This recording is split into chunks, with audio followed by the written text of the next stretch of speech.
Da da dee dee dee dee dee. Da da da da da da da. Da da da da da da da. Da da da da da da. Da da da da da da. Da da da da da da da. Da da da da da da da. Da da da da da da da. Da da da da da da da. Turn the volume down. Da da da. Oh, there we go. Okay, looks like we got a picture, and I think we got some sound. Let me know if we've got sounds. Hi there, folks. Stevie Coyle here, your old pal Stevie at Mighty Fine Guitars in Lafayette, California, the heart of the Tri-Cities area. Welcome. Nice to see you. This is the Friday Noontime Webcast, pushed back to 12:30 to make room for the governor's daily messages at noon. Sometimes they run long, and you may be there right now, and if you're there, stay there, because I'm going to tune in as soon as I get home and see what the heck is going on. This is Mighty Fine Guitars. I'm in Lafayette, California. Thanks for tuning in. If you wouldn't mind, let me know where you're webbing in from, and please do say hello so that you show up on the crawl and that I know you were here. That'd be hip. And do let me know where you're webbing in from. That's always of interest. Is the sound all right? I'm always concerned about that. I think this is going to be a good setting, although that was probably very noisy. Sorry. And third thing I wanted to ask you was, feel free to turn on your notifications. The three little dots up in the right-hand corner there, pop those, and you get an option that drops down that will let you get notified whenever these webcasts go live. And give me just a second here. I'm going to pop this over to the Mighty Fine Guitars page. And I'm without Miss Valerie today, sad to say. But I'm running I'm flying the show by myself, so your patience will be appreciated on the slowness of my responses. Hey there, Eric. Nice to see you. Hey, Jim. Great. Susan, Chris, Eric. I feel like Miss Nancy. And I see Chris Gasbro, Rhode Island Right Coast. Is the sound okay so far? No crunchiness, no distortion, none of that stuff. Two guitars I want to show you today. And like I say, I'll try and stay in touch with this best I can. I want to share this with, copy that link, there we go. I'll be popping this over to the Mighty Fine Guitars page as well, but I always like to start here because I know how to do it. It boils down to that, and I don't have any 14-year-old kids to help me, little old man that I am. Two guitars I want to focus on today, and one of them you've already seen. It's the one that I featured last week. And I wanted to feature it again because the price has been reduced. It's this one. It's this beautiful Breedlove 12-string. How do you like my Carol Merrill? Breedlove 12-string, the MJ 2012, the 1990 model, the 10-year anniversary model, with Kim Breedlove's hand engraved there, rather inlaid there, holding the number 10. And if you didn't know that's what it was, you'd never guess. So I'm here to help you out on that front. And this guitar has been reduced in price. Last week, and for the longest time, it has been at $3,250. Motivated seller, as they say. $2,900. And it's a screamer. 12-string guitars have a perhaps deserved reputation for being difficult to play. Totally easy play in the left hand. Fantastically easy to play. And it's got bass. Unlike a lot of 12 strings. Pardon me. Flemish folk song there for you. Sing along, please.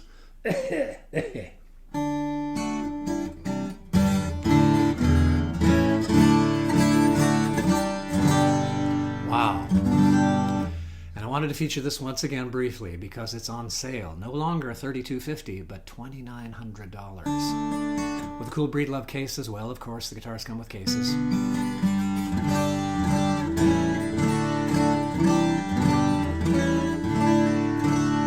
And these strings are just the right age. A newly strung 12-string is so jingle, jangle, jingle. It outbirds the birds. This one has got a little bit of grease on it, not too much, it's just right. So some of that jangliness has settled down, and you get lots of boom, but still lots of that ringy, phasey, kind of cool sound. For those of you unfamiliar with 12 strings, I don't imagine there are too many on here right now. It's not like you're playing 12 individual strings and you have to account for every string. The strings are in pairs. You've got a high string and a low string right next to each other that you get with one finger.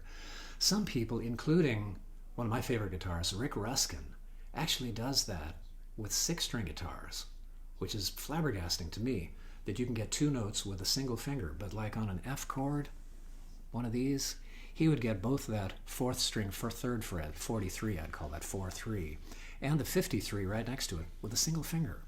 I wish I'd learned to do that. Not going to work for me, not without a lot of practice.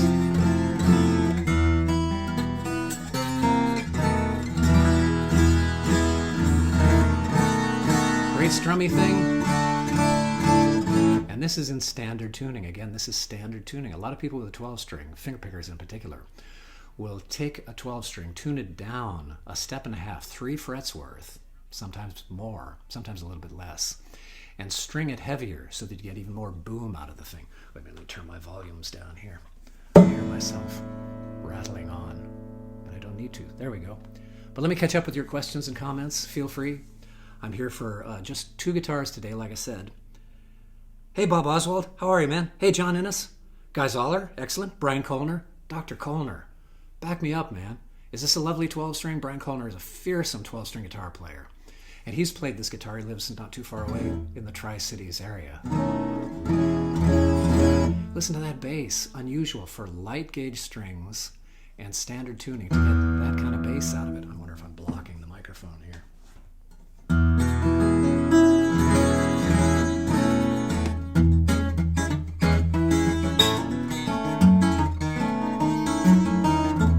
I'm guessing Brian Colner is one of those fellas that would take this guitar, string it heavier, and tune it lower to get more boom out of it.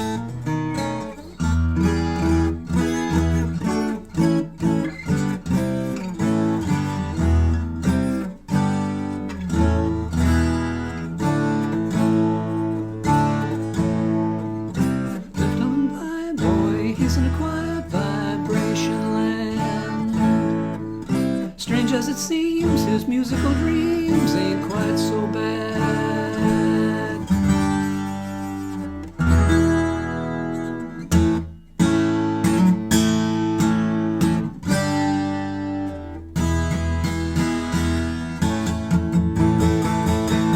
I'm going to get a real flat pick going here. This is fun. And I will be moving on to the next guitar, which, just a preview of coming attractions, is a Bill Tippin slope-shouldered dreadnought, built actually for Martin Simpson. The case, the Calton case, the totally premium Calton case that it comes with, even says Martin Simpson, emblazoned as an identifier on the case itself. I'll play that in just a sec.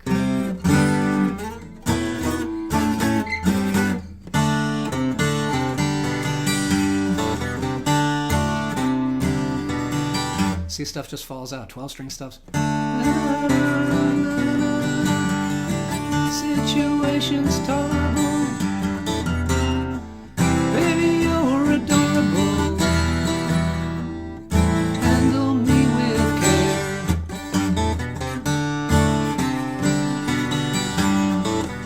care. Totally fun play. You often have to wrestle a 12-string and have really beefy muscles in your left hand. This one's a totally easy play. It's like playing a 6-string. A nicely outfitted and nicely set up 6-string.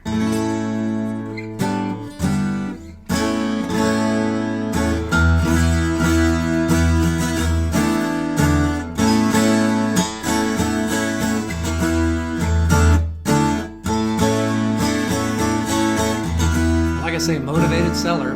The gentleman who owns the guitar currently would like to sell it more than he'd like to wring every last dollar out of it.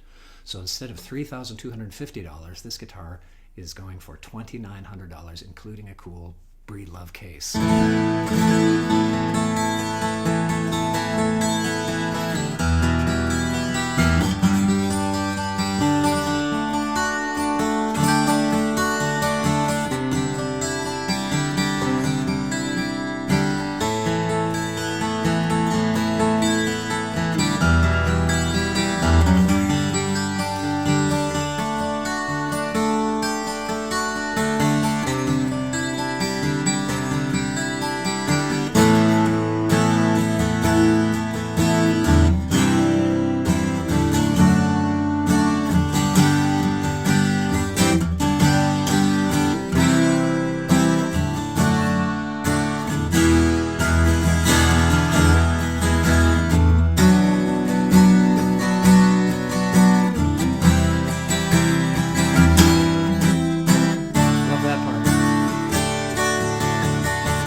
coil with a flat pick. Pretty weird, huh? I agree. Anyway, the Breedlove 12 string is on sale, $2,900 instead of $3,250. Enough said about that.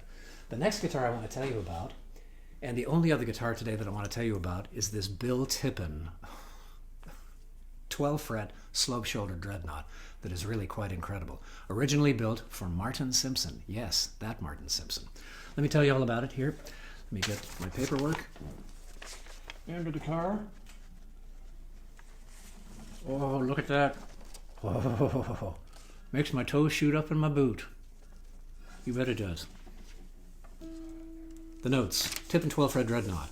This one was built for Martin Simpson, who's a famous folk artist from the UK. It was built in 2002, and it looks like it was built yesterday. It is one crazy showpiece of a guitar in every sense. Yes, it is. It has abalone and pearl Art Deco fretboard and headstock inlays. German alpine spruce top, Madagascar rosewood back and sides. So this is alpine top and Madagascar back and sides. And it looks like that. And the part you get to look at as the guitarist looks like that. Pretty, eh? We got a good angle there? Oh, this has got such a delay on it. Can't really tell. Anyhow, lovely, wonderful guitar. Deluxe Colton hardshell case with light gray exterior and burgundy interior. It looks like a French house inside there. It's very luxurious. This one would be close to $15,000 if ordered new with the case and all. This one is going for $8,800. Fantastic deal. I'll find out some more about it here for you. Hands are so dry. It's all that alcohol. Are your calluses suffering from all of the hand washing you're doing? Mine too. Sorry about the rattling noises. It's called the DS12, the Martin Simpson model. It's got one little ding on the top, a few scuffs here and there, one cloudy spot on the back finish. It's inconsequential, completely inconsequential. Long scale, 25.4-inch scale. The nut width is 1 3/4. String spacing at the bridge is 2 1/4 inches. And 12 frets to the body, which kind of makes it a cool push-me-pull-you sort of guitar. It's kind of a cool hybrid guitar in that most dreadnoughts are 14 frets to the body, which effectively, when you add 2 frets onto the neck, pushes the bridge up closer to the sound hole and gives you more sort of saturation, typically. That's great for a lot of strumming, and it doesn't hurt for single note stuff. But for fingerstyle in particular, like Martin Simpson, ace fingerstyler, you'd probably want something that's, or you'd consider something that has 12 frets to the body, because when the bridge gets moved up closer to the sound hole, it ends up being more in the middle, strangely enough, of the lower bout on most guitars that are 12 fret guitars. And that gives you better articulation. Each note stands out more individually. There's less of that sort of saturation that goes on with 14 fret guitars, typically. All depends on the guitar. Oh, I'm going to even tune this up and everything. It's been a while. Do feel free to ask any question. I'm going to pick up the iPad here in a second. Still strikes me as a strange name. I still kind of giggle tee-hee to myself whenever I say iPad. The 8-year-old boy thinks that's funny.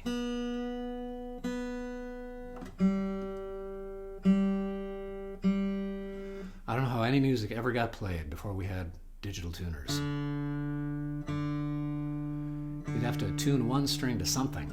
I remember I think the dial tone used to be about a B flat, or else that was the fluorescent lights. You could kind of get a B flat off of that. Great help. And the first pages of most instruction books, then as now, sadly, start off with tuning. Although nowadays it's a whole lot easier with digital tuners. You just kind of match up the letters with the moving line. Totally cool neck, a very C-shaped neck, very, very roundy, not flat across the back, very roundy, kind of a baseball bat. Feels great, and it's got a little bit of a point on it, which is, if I'm not mistaken, slightly off of center. I think it's a bit more on the treble side. Interesting feeling neck, very comfortable.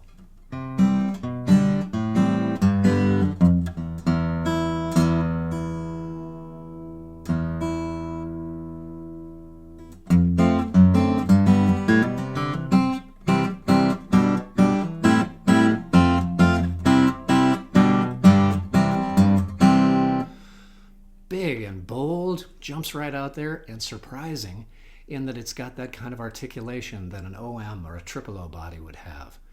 It's a dreadnought. It's got the boom and the volume of a dreadnought, but that kind of articulation as a result of the 12 frettedness, I think, is surprising.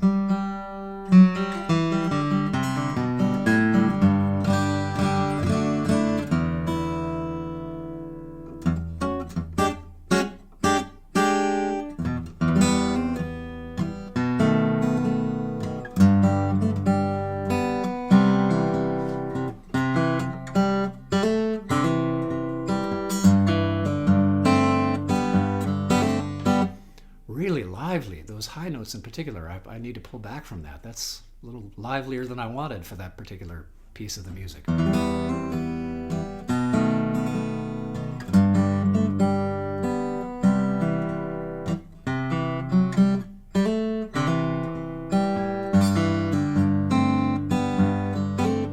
That's a little better. Surprising. I had expected, my hands and ears conspired to have me suspect that those treble notes needed to be punched a little bit because otherwise they'd get swamped inside the dreadnoughtiness of this guitar. I just invented a word and I love it, dreadnoughtiness. You're welcome. I thought that they were going to get swallowed up. They don't. These high notes jump right out. Lovely fingerstyle guitar, because that's what you want in fingerstyle, is to be able to have the high notes sing out above the stuff that's going on underneath there. You don't want, whereas on a dreadnought, you often want that boom to compete with the banjo that's right over there, and the fiddle that's over there, and the mandolin that's over there, because they're all louder than you are. So you want a banjo killer typically, but this is not, although this would stand up to a banjo, I imagine. It's a great fingerstyle guitar.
Intonate's great. I'm getting so far behind, folks, forgive me.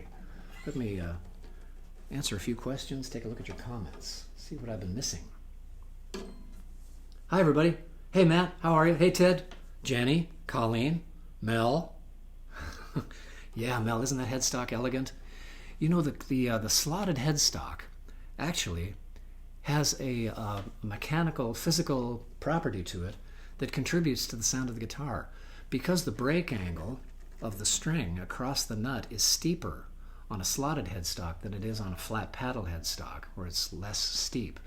This puts more down pressure on the guitar, on the nut, and makes the guitar louder. There's a great Martin video about this. What's her name? Ponzio. Diane Ponzio has a lovely video on why slotted headstocks are cool and why they work. A little more trouble until you get used to them to restring the guitar, but totally worth the difference, says Joe Bob. Mike McGrath, hey there. Hey, Frank. Frank's been helping me out with my sounds. Frank, today all I've got is the blue raspberry going directly into an iPhone 11. So a little research, a little market research there. Hey, Johnston, cool. Rick, Ted, John Kresich. Does it have a pickup installed? I do not believe it does. If it does, it's very well disguised, but I don't think so. No pickup. No pickup at all in there. But easy enough these days. While we're on the topic of pickups, and I'm not talking Tinder, the pickup that I like best these days is, I think I like it best of all, although it's different applications. I like the Pure Mini from K&K. The Pure Mini is pretty cool. And paired with something like a tone dexter, one of, excuse me, pardon me, sorry front row, one of these here boxes, your guitar sounds like your guitar coming through the PA. I'm not sure many of us are using PAs exactly at the moment, but maybe you are, even for your webcasts, you're using a PA and getting the mic onto the PA speaker. This is a great box. Paired with a K&K Pure Mini, great sounds. The Pure Mini is completely passive. There's no preamping at all. You got to do that all outboard, but I like doing that anyway, rather than having a preamp on the guitar that I know is going to be defunct, is going to be obsolete in a few years anyway. I can do all of that stuff outboard if I've got a good pickup system down inside. So what I like is coming out of K&K Pure Minis into a tone dexter. This thing is a magic box, and it really does, without going into it too much because I want to get back to the guitar, it makes your guitar sound like your guitar. Check out Audio Sprockets, all one term, audiosprockets.com, the tone dexter. There's lots of cool videos there that explain what it does and how it does it, and it's simple. And the cool thing is, you've spent all this money on your fabulous guitar, but the sound that's coming out of the PA or your amplifier is the sound that is happening at one tiny little strip for most of us, a little under the saddle pickup. One little tiny strip, an eighth of an inch wide and however long, 3 or 4 inches long. That's not what your guitar sounds like. That's not what your guitar sounds like. Your guitar sounds like what we hear out in front of your guitar. This gives you that sound. It's magic. Works on mandolins, banjos, fiddles, everything except bass. For bass, you need to adjust the firmware, which is easily done with a little SD card. And the coolest thing of all is the improvements that they make to this. Andy Norell, a local fella, pal of mine, when he does updates, you can download them off the web, put them on an SD card, load them into this, and you'll get all of the new features. The features are being updated on this thing all the time. So when you buy it, you're not just buying what it is now, you're buying every improvement that will ever be made to it. Totally cool. $400 for that. All right. That's what I like for a top sounding, for anything that listens to the top of the guitar. But for bigger applications, for bigger venues, for outdoors, for festivals and whatnot, I like combining that with a good old Sunrise pickup that sits in the sound hole, magnetic style pickup that also requires preamping outside of itself. But you get those two things going and you're kind of unstoppable. That's the sound you've heard. Michael Hedges used a Sunrise. Leo Kottke for the longest time used a Sunrise. It's a big, powerful, fundamental sort of sound. I like that underpinning the stuff for bigger venues. And the nice, sparkly, pure, terribly acoustic and feedback resistant, completely feedback resistant sound of the K&K going through the tone dexter. I had not intended to go off on that diagonal, but it happens. Irish, born Irish. Dale asked, does it have a pickup? It does not. But for about $100 for the pickup and another $70 for the installation, totally worth $170 to have a K&K Pure Mini put in your guitar that you will love forever. Joe Bob says, check it out. You may not love a cutaway headstock when you have to change the strings. Yes, it takes a little bit of getting used to. But once you get used to it, it's not so bad. It really isn't. Says me, who's done it 1,000 times. But it was only that first 150 times that were a pain in the ass. The 12-string does not have a pickup either, I don't believe. Let me check. It does have a pickup. What is it? Oh, yes it does, as I look at it. It's a Bags. That's a Bags in there. Great pickup. I had forgotten about that. Glad you asked. Thank you for asking. Whoever asked that, Dale, the pickup king. Not exactly on point, but any opinions about whether or not variances in bridge pin materials have any effect on tone? Do you know, interesting, there's a fella here, perhaps you know him, Larry Crabb, over in Marin County, has done work on my guitars over the years when I lived in Marin in particular. And his contention was that changing out the treble strings for, instead of plastic or wood, changing those out for bone of some kind or horn made the guitar brighter and more forward.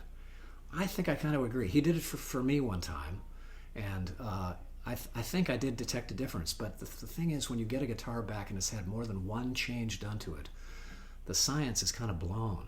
So I'm not sure if that was just me being suggestible because I thought it sounded cool, and they look cool too. Totally cool buffalo horn bridge pins for the B and the E strings, the high B and the E. When I worked in a guitar store, we always said that we sell acoustic pickup we hate the least. That's about right. But nowadays, Ted, really and truly, no fooling. The sound we all got used to, and I agree. Ted points out that the sound of an acoustic guitar amplified is often that snappy, quacky, honky, barnyard, barky sort of sounds, all kinds of barnyard sounds going on there, because what's going out of the speakers is the sound of the tiny little strip on the top of your guitar at the end of a string. That's not going to sound good. But sadly, we all got used to that sound, and we accommodated that poor sound back in the, when was that, 80s, I suppose, particularly when MTV Unplugged came along. And Unplugged became a relative term altogether. Acoustic instruments, but terribly plugged in for the most part, with notable exceptions. But we all got used to that quacky, honky, barky sound, and it doesn't have to be that way anymore. Nowadays, with the tone dexter in particular, which I was completely skeptical about, the fella came in and said, I invented this thing that does X, Y, and Z and makes your guitar sound like your guitar, and you can tune it up as loud as you want on stage and you won't feedback. Yeah, pal, right. It works. Tone dexter, all one term, or audiosprockets.com. So with that, Ted, combined with a good either undersaddle pickup like a Baggs, or separate element pickups like the Pure Mini, where you have 2 or 3 little elements glued to the bridge plate of your guitar, you can have some pretty darn acoustic sounding stuff going on. You really can. The thing about the tone dexter is that you tell your pickup to sound like the mic that you use to program with. You plug in your pickup into the box, you plug in your microphone, and then you play for a minute, and it says, okay, I've listened to both sounds. I've listened to the sound of the pickup, and I've listened to the sound of the microphone. Go ahead and put away the mic, because next time you plug in your pickup, I'll make it sound like what I heard in the microphone. And that works. I've been fortunate enough to play the Hardly Strictly Bluegrass Festival the past few years. And every time I've come off stage, playing, strangely enough, an electric guitar with an acoustic pickup on it through the tone dexter and generating sounds that were programmed in using a big Loudon guitar, I've come off stage and been people kind of hanging over the fence saying, how did you get that funky guitar to sound like a great acoustic? The tone dexter. It's all in there. Hugely flexible. There's some, you can do some, there's a little bit of EQ available. You can notch things if you need to. It's a mute, it's a tuner, it's a preamp, it's a floor wax, it's a breath mint. It does everything.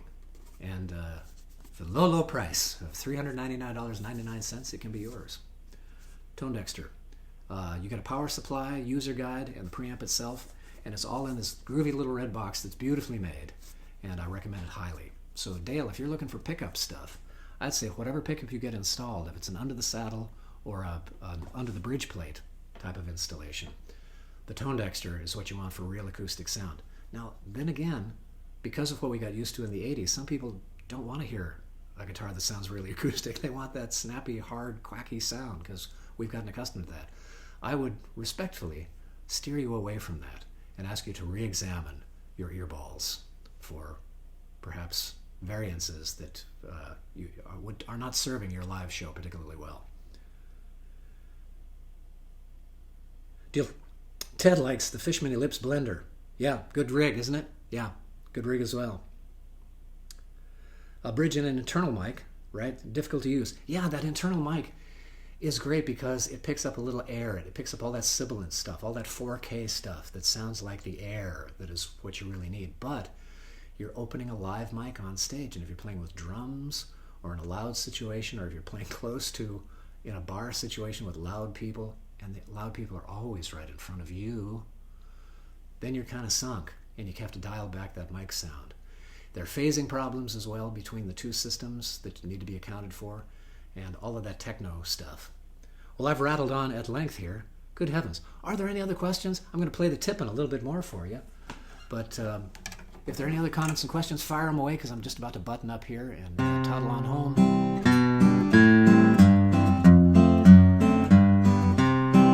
Remarkable articulation for a big dreadnought guitar.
really good articulation too. The notes up here are true. They're where they ought to be.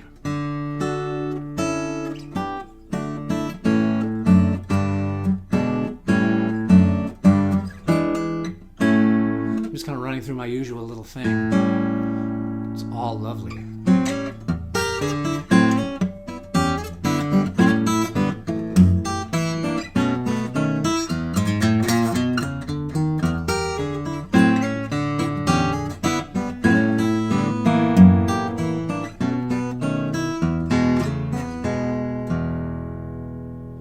Tippin, $8,800? Is that right? Or $89? Whatever it is, it's a great guitar at that price. $8,800, $8,800. For you, $87.99.99. And yes, I still am selling guitars here at the shop. We have to be careful. 'Tis the season. A lot of the people who come into the shop are in the danger zone, gentlemen and ladies occasionally in their 60s. So we're extremely careful. I often send guitars out on sleepovers. If you'd like to arrange a sleepover where you can test the guitar out at your house, at your pace, bring it back if you don't love it, write me a check if you do love it. That happens all the time, so feel free to hit me up for that. The Tippin is for sale, comes with a Calton case with Martin Simpson's name on it. How about that? Tremendously cool and a gorgeous thing. Again, German alpine spruce on the top, Madagascar rosewood on the back and sides. Mahogany neck, ebony fingerboard, nothing fancy there. This, it's a 1 3/4, but it's on the wide side of 1 3/4. So if you've got some big old fingers, this one might suit you really well. There's plenty of space happening up there. It's kind of an open C profile on the back. So it feels like there's a little extra room up here on the fingerboard, where the fingerboard sits down on top of the neck itself. Plenty of room.